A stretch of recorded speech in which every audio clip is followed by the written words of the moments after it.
Bueno, pues muchas gracias, Andrea. Efectivamente, vamos a hablar de economía y, por cierto, hoy tenemos un economista con nosotros, nuestro experto de esta noche, Juan Ramón Rayo. Buenas noches y bienvenido. Buenas noches. Un auténtico placer. Juan Ramón, bienvenido. También tenemos mesa nueva donde están Eduardo Gutiérrez de Podemos. Eduardo, buenas noches y bienvenido. Nos acompaña también Tania Sánchez. Tania, buenas noches. Antonio, buenas noches. Bienvenido, Antonio Miguel Carmona. También está Francisco Maruenda. Buenas noches. Eduardo Inda, que continúa con nosotros. Y del Partido Popular, Pablo Casado. Pablo, buenas noches y bienvenido.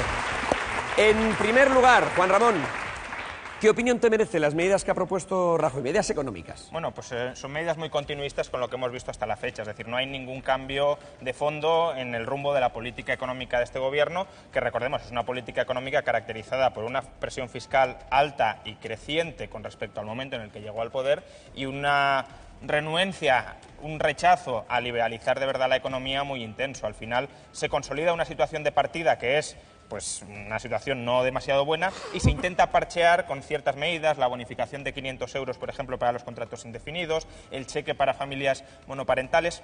Pero lo que de verdad necesitaríamos es que la gente sea responsable de su propio destino, es decir, que la gente, el dinero que ingrese no se lo quite Montoro, sino que se lo quede ella misma. Pero va a ser efectivo, por ejemplo, que esos 500 primeros euros de cada sueldo no coticen en la Seguridad Social. ¿Va a poner más dinero en manos de los ciudadanos? Bueno, desde luego va a poner más dinero, porque hay una exención de 500 euros. Pero no olvidemos a este respecto que el gobierno del Partido Popular subió en 2012 el IVA, una subida muy considerable del IVA a cambio de una promesa muy concreta. Subo el IVA a cambio de bajar las cotizaciones a la Seguridad Social. Esa promesa no se ha cumplido. Se subió el IVA, como no, y se mantuvieron las cotizaciones a la Seguridad Social. Que ahora, posteriormente, pues se introduzca una exención solo para los nuevos contratos, no para los contratos ya existentes, es decir, el trabajador que está contratado va a seguir pagando exactamente lo mismo a la Seguridad Social y es una auténtica mordida, es el 37% de su sueldo, 37% de su sueldo va a la Seguridad Social. Pues eso no se va a ver, ese trabajador no se va a ver beneficiado. El nuevo sí, y menos mal, pero es que lo ideal sería que fueran todos, no solo los nuevos. Bueno, vamos a debatir sobre todo esto. Pablo Casado, nuestro experto, habla de una mordida. Bueno, yo leo mucho a Juan Ramón y siento discrepar porque además coincidimos en el planteamiento ideológico de la política económica. Nunca hemos ocultado que el plan de choque que tuvimos el primer año fue en contra de nuestro programa y en contra de nuestros principios porque teníamos que pagar una deuda que nos encontramos insostenible con unas cadencias y unos vencimientos de pago evidentemente insostenibles. Una vez que la situación lo ha permitido, hemos hecho una rebaja fiscal que ha afectado a 20 millones de contribuyentes españoles, prácticamente reduciendo la mitad de la carga impositiva y haciendo la exención a todos los mileuristas, por ejemplo, lo que supone una liberación para el bolsillo del contribuyente de 9.000 millones de euros.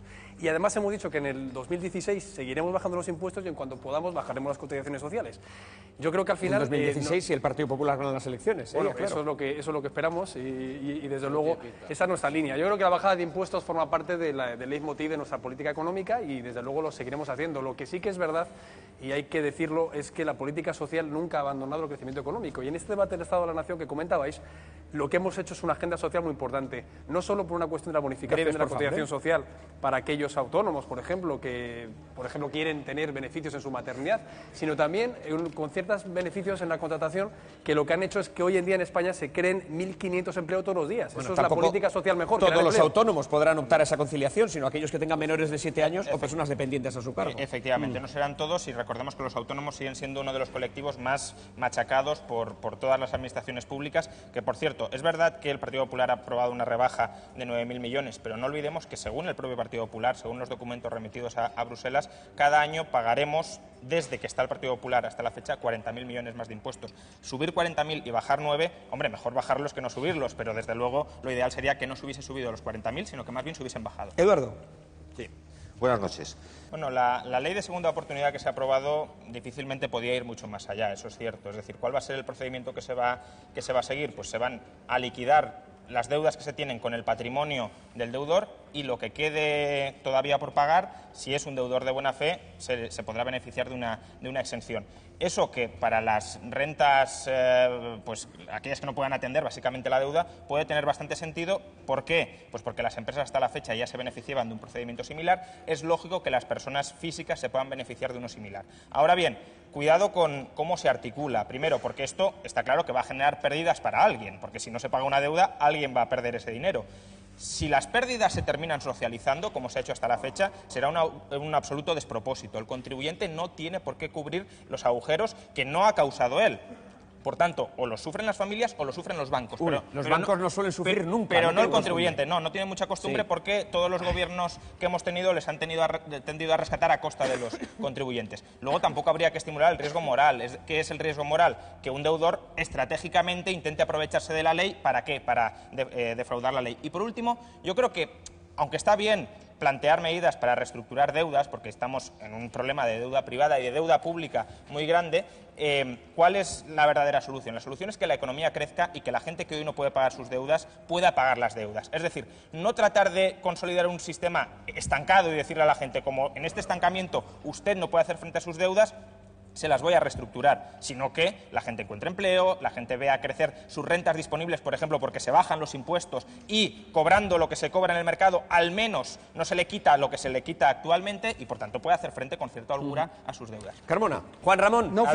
Varios puntos. Es verdad que en el año 2012 España estaba en una situación crítica y esto no lo puede negar nadie y, por tanto, era muy complicada la papeleta que tenía cualquier gobierno. Ahora, el gobierno que tenemos optó por una opción basada sobre todo en subir impuestos y por apenas reestructurar el tamaño del Estado. Y eso es problemático. ¿Por qué? Porque el tamaño de la burbuja del sector público, había una burbuja en el sector público generada a su vez por la burbuja financiera. ¿Quién la terminó soportando? Los españoles, los contribuyentes españoles, las familias españolas, que en un momento en el que se estaba destruyendo masivamente empleo, todavía se les cobraban más impuestos directos e indirectos. Y esto obviamente no es una manera de potenciar la economía, de relanzar la economía, de agilizar la economía. Es una manera de traspasarle el muerto de la economía estatal a la economía privada. Y eso, desde luego, no es admisible. Y la economía privada tenía un problema muy grave, que lo sigue teniendo. La economía viene de una burbuja. No tenemos ni que mirar ni siquiera a 2011, sino a 2007. La economía española no tiene, lo comentaba antes Eduardo, no tiene un problema de demanda, tiene un problema de oferta, que yo creo que incluso partidos como Podemos lo reconocen. ¿Por qué? Porque ellos están proponiendo cambiar la estructura productiva de España, invirtiendo en renovables, invirtiendo en infraestructuras. ¿Eso por qué? Porque ellos mismos reconocen que hay un problema en la oferta. Es que la economía española no habría podido continuar con la especialización que tenía en el 2007, que eran viviendas, 800.000 viviendas construíamos al año. ¿Tenía sentido que las siguiéramos construyendo año a año? Entonces no. la burbuja... Perdona, es el turno de Tania. La burbuja no era estatal. La burbuja era inmobiliaria y privada. Y alimentó a la estatal. Pero empieza siendo inmobiliaria. No, claro, Carmona, todavía no hemos escuchado a Tania Sánchez. Acaba Juan Ramón. Lo que vamos a hacer a continuación es analizar cómo han funcionado, si es que lo han hecho, las medidas económicas de Rajoy desde el inicio de su legislatura. Para entenderlo mejor nos hemos ido un año antes, al 2010-2015. La economía española. Juan Ramón. Bueno, pues aquí el gobierno de Mariano Rajoy está diciendo que la mejoría en la prima de riesgo que estamos experimentando se debe esencialmente a los esfuerzos del Gobierno, y aquí tenemos reflejada la prima de riesgo de dos países bastante parecidos que en el año 2012 atravesaron por una situación muy parecida, España e Italia. Como vemos, la prima de riesgo fue subiendo desde el año 2010 hasta mediados del año 2012. ¿Y qué pasó a mediados del año 2012? Que salió un señor que se llama Mario Draghi, el presidente del Banco Central Europeo, y dijo: voy a comprar tanta deuda pública como sea necesario para estabilizar las primas de riesgo de los países europeos. Si dice eso, ni siquiera hace falta que la compre. ¿Por qué? Porque la gente incorpora en su expectativa que la va a comprar y se adelanta a ellos mismos a comprarla. Esto, aparte que fue toda una merienda para especuladores que se pusieron a forrarse comprando deuda pública, porque un señor que preside un monopolio estatal sobre la moneda, que se llama Mario Draghi, les dijo: comprad deuda pública que va a subir de precio, adelantaos a comprarla. Bueno, pues eso fue a mediados de 2012. ¿Qué pasó desde entonces? Que la prima de riesgo de España y de Italia ha caído hasta, no mínimos, pero prácticamente hasta mínimos. Lo que me quieres decir es que la caída de la prima de riesgo no ha tenido tanto que ver con las medidas económicas de Rajoy, sino con la orden de Mario Draghi. Con la orden. Con la invitación a comprar. Con la intervención de Mario Draghi. Se nos dice que vivimos en un mercado financiero completamente desregulado, y fijémonos, un solo señor, el presidente de un banco central, que es una institución pública, el gigantesco poder que tiene para manipular los mercados. Aquí la gente pensaba que España iba a quebrar, y España e Italia iban a quebrar, no solo por lo que se había hecho durante el gobierno del PP, sino también por todo lo acumulado durante el gobierno del PSOE, y sale Mario Draghi y dice que os voy a rescatar, e inmediatamente empieza a caer la prima de riesgo. Esto ilustra que no vivimos en un mercado libre, sino que vivimos en un mercado extremadamente intervenido y privilegiado para algunos señores. Bueno, pues nos vamos a ir al siguiente gráfico para seguir analizando la economía española. ¿España forma parte o el Draghi es el dueño? Italia, porque claro, Italia, ¿no? Italia, claro, planteas que pero queda claro en el esquema de Rayo que los beneficios de la economía española se han derivado en todo caso de la intervención del Banco Central Europeo y han sido los beneficios de la economía europea. Que el Banco Central Europeo sea en parte propiedad del Gobierno de España no implica que el Banco Central Europeo tenga que manipular los mercados en beneficio del Gobierno de España. Son dos temas distintos. No, pero quiero decir en el sentido de que no tiene tanta autonomía, sino que el señor Draghi no podría haber hecho lo que ha hecho sin el permiso de la Comisión, por supuesto, y de Angela Merkel y de Mariano Rajoy. Por supuesto, es decir, al final son los gobiernos, por favor, son los gobiernos europeos interviniendo para manipular la economía europea. Crecimiento del Producto Interior Bruto de 2010. Vamos allá. Eso es. Aquí tenemos el acumulado en crecimiento económico desde el año 2010 de 4 países o de 5 países que se nos dice que han seguido políticas económicas de austeridad. Tenemos el caso de España, que ahora estamos sacando pecho, y fijémonos, en el año 2015 estaremos prácticamente al mismo nivel que en el año 2010, es decir, no habremos crecido prácticamente nada. ¿Por qué? Porque en el año 2012 y 2013, cuando estuvo a punto de quebrar el euro, la economía española se hundió. Pero fijémonos los otros 4 países que han seguido políticas de reducción de gasto, que apenas han aumentado los impuestos y que además tenían mercados mucho más liberalizados y mucho más flexibles. ¿Qué ha sucedido? Los 3 países bálticos, que estaban en una situación peor incluso que la española en el año 2010, han crecido desde entonces un 20%. Irlanda, que es una economía que incluso ha sido rescatada con intervención de la Troika, ha crecido desde el año 2010 un 10%. Por tanto, no creo que se pueda sacar pecho por habernos estabilizado e incluso por no haber sido rescatados, porque vemos que Irlanda, habiendo sido rescatada, está mejor que nosotros. Bueno, vamos a ver el tercero de los gráficos para seguir analizando la evolución de la economía española desde 2010 hasta 2015. Deuda pública, aquí hay algo pasa en mayo de 2008. Deuda pública por habitante. Yo creo que este es un gráfico que debería asustar a la gente y preocupar a la gente. ¿Por qué? Porque hasta mediados del año 2008, principios de 2009, cada español, por culpa de su gobierno, debía aproximadamente 8.000 euros. Es decir, cada uno tenía una hipoteca de 8.000 euros por todo el sobregasto público acometido por los gobiernos de España hasta la fecha. Bueno, desde el año 2009, y vemos que en esto son tan culpables el gobierno de Rajoy como el de Zapatero, porque la línea es ascendente y la pendiente casi no cambia, cada español, atención, debe por deuda pública más de 22.000 euros. Ahora mismo 22.000 euros por español. Eso significa que una familia de 3 personas, incluidos niños, no solo trabajadores, debe 66.000 euros. Tiene una hipoteca de 66.000 euros que es responsabilidad directa de las políticas deficitarias de no haber cuadrado las cuentas acumuladas por el gobierno de Zapatero y por el gobierno de Rajoy. Con la noticia de 22.000 euros por persona aquí presente que tenemos, nos vamos... Un momento, Pablo Casado, después Eduardo. Dos matices a los comentarios de Eduardo. La primera, es verdad que la reforma laboral ha facilitado el despido, pero sobre todo quien más se ha aprovechado de esa reforma laboral han sido las pymes. Las grandes empresas apenas han despedido. La mayoría de despidos se han concentrado en las pymes. Y, sí, es verdad. ¿Y no por qué? Los datos oficiales no dicen eso. Los datos oficiales de la EPA dicen eso. No dicen eso. Entonces, ¿cuál es el problema? Las pymes estaban en una posición absolutamente devastada en el año 2012. ¿Por qué estaban devastadas? Porque básicamente la economía española estaba muerta y además todavía se subieron los impuestos a las personas, con lo cual se terminó de hundir la economía y la zona euro estaba a punto de descomponerse. Entonces, la manera de aliviarles un poco la carga para que sobrevivieran las pymes fue facilitar no solo el despido, sino la rebaja de salarios o la reducción de la jornada laboral, que es muy duro, que es muy triste, por supuesto, pero recordemos, se han salvado a parte de las pymes a costa de depreciaciones salariales, por supuesto. Y luego, Eduardo no está de acuerdo. Ha salido el caso de Japón, cuyo Banco Central lleva interviniendo 25 años en la economía, y solo voy a dar 2 datos sobre Japón. Primero, 220% de deuda sobre PIB, lo que hemos visto multiplicado por 2. ¿Por qué? Porque como el gobierno se puede endeudar tan baratamente, claro, el incentivo es endeudarse. Y segundo, los salarios reales en Japón desde 1990 han caído un 20%. Tampoco es algo que sea muy exitoso. Bueno, nos acompaña de nuevo Juan Ramón Rayo, se incorpora de nuevo a nuestro programa, nuestro experto económico, para analizar si esto es una rectificación o no. Me refiero a lo que tendrá que hacer Syriza con el programa electoral que aplica en Grecia y de qué manera, que es sobre todo también lo que nos interesa en este programa, esto puede afectar a nuestra economía.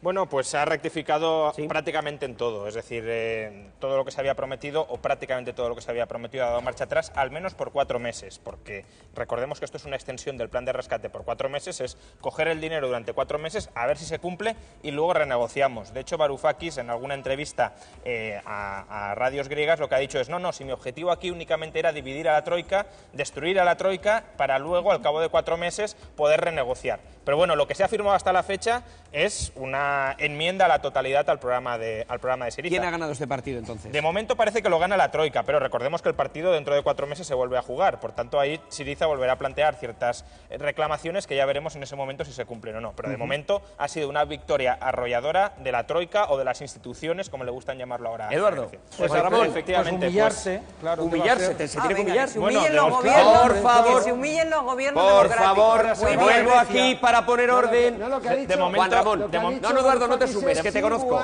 De momento las medidas que ha adoptado son, o las que ha prometido que va a adoptar, son las contrarias de las que anunció. Primero, va a haber subida del IVA y del IRPF en Grecia, no de los tipos nominales, eso es verdad, pero va a hacer algo así como lo que ha hecho Mariano Rajoy, quitar deducciones, exenciones, reclasificar el IVA de los productos, para que así camuflar una subida efectiva del IVA. Pero en la carta se habla de que hay que reajustar el IVA para que tenga mayor poder recaudatorio. Luego, recortes en pensiones, educación, sanidad y empleo público. Ya hemos escuchado que los 300.000 empleados públicos que prometió readmitir no se van a poder readmitir. De hecho, han prometido que la factura salarial no va a aumentar y que no van a bajar salarios. Por tanto, si mantienes la factura salarial y no puedes bajar salarios, es que no entra nadie nuevo. Y además han dicho que van a racionalizar el gasto en educación y en sanidad. Y en pensiones, ¿qué van a hacer? Lo mismo que Mariano Rajoy, es que son calcomanías. ¿Qué va a hacer en pensiones? Alargar la edad de jubilación, alargar el periodo de cálculo. ¿Para qué? Para trabajar más y cobrar menos, que eso es lo que nos prometen los sistemas públicos de seguridad social. 3. Mantenimiento de las privatizaciones. Las privatizaciones que ya estaban aprobadas por los anteriores gobiernos se mantienen sin ningún cambio. Los que estaban comprometidas, pero aún no había hoja de pliegos de condiciones, esas las puede renegociar, pero manteniendo la privatización. Es decir, puede cambiar un poco las condiciones, pero no cambia en esencia el proceso. Cuarto, no se sube el salario mínimo. De hecho, se han comprometido a que si hay subida de salario mínimo, sea porque la Troika les dice que pueden subirlo y porque ha aumentado la productividad en Grecia. Lo mismo que estamos escuchando aquí, que los salarios, y esto es cierto, los salarios solo pueden subir si sube la productividad. Si subimos los salarios sin que suba la productividad, tenemos desempleo. Pero eso mismo se va a aplicar en Grecia. Y por último, lucha contra la crisis humanitaria, dedican un epígrafe entero en su carta, pero el último punto, ¿cuál es? No hay dotación presupuestaria específica para esto, por tanto es un canto vacío. Estos puntos me recuerdan mucho a la política que estamos sufriendo ahora mismo en España. Es que se nos dice que nosotros no hemos sido intervenidos y efectivamente no lo hemos sido formalmente, pero en la práctica es que es lo mismo. Es decir, Grecia está aplicando lo mismo que ha aplicado Rajoy, que se llama troiqués, es decir, aplicar medidas con lenguaje de la troika. Yo no pondría como mérito el haber prestado 26.000 millones de euros a Grecia, que es lo que han hecho los gobiernos de Zapatero y de Rajoy, porque eso es hipotecar a los españoles sin consentimiento de los españoles. ¿Le obligaba a la Unión, José Bueno, le obligaba a la Unión, ellos se podrían haber negado. Es decir, Eslovaquia se negó y no aportó, es decir, no hipotecó a sus ciudadanos, y es lo que deberían haber hecho gobiernos responsables, no prestar a cleptocracias como lo que había en Grecia y como lo que ahora muchos no quieren eliminar. El sur de Europa es verdad que tiene problemas, pero tiene problemas ya no de ahora, tiene problemas desde hace muchísimo tiempo. Grecia no ha cuadrado un solo presupuesto a lo largo de los últimos 30 años. Por tanto, eso era una deficiencia que había que corregir tarde o temprano. Tú no puedes estar endeudándote sistemáticamente. España, por ejemplo, otra economía del sur, la tasa media de paro de España en los últimos 30 años ha sido del 17%. Por tanto, no es que ahora estemos extraordinariamente mal, que lo estamos, es que llevamos 30 años extraordinariamente mal. Y había que hacer una enorme cantidad de reformas, de liberalizaciones, de bajada de impuestos, de bajada del gasto, para devolverle la capacidad de decidir a los ciudadanos, que no se ha hecho, y no se ha hecho ni en España ni en Grecia. Y ahora, por desgracia, la Troika no está promoviendo esto, porque lo que la Troika está promoviendo al final es querer cobrar, y querer cobrar exprimiendo a la ciudadanía tanto como se puede. Y en lugar de subir impuestos a esa ciudadanía para pagar, en todo caso habría que haber racionalizado el sector público, que no se ha hecho. Bueno, es importante lo que dice Juan Rayo, es decir, los causantes del descalabro que ahora mismo hay en Grecia son los partidos que han gobernado hasta ahora. Por supuesto, lo que sucede ahora viene de antes. Antes de despedirte. Un titular. Sí. Pues hemos pasado de la casta a la neocasta y en lugar de avanzar hacia una Europa de los ciudadanos donde ellos sean autónomos de su vida, seguimos instalados en una Europa de los burócratas. Qué subidón. Bueno, pues Juan Ramón, ha sido como siempre un placer tenerte aquí. Gracias a ti. Espera, no te vayas, porque, fíjate, es que esto nos ha llamado mucho la atención. El siguiente asunto que vamos a tratar generó 11 millones de tweets en 3 días en este país, que se vio dividido en dos, entre los que veían un vestido blanco y oro, su color, todo hay que decirlo, y entre los que lo veían azul y negro. ¿Te habrá llegado? Yo debo ser medio daltónico porque lo veo blanco y dorado. Ya somos dos, seguro que nos asiste la razón, que eres economista.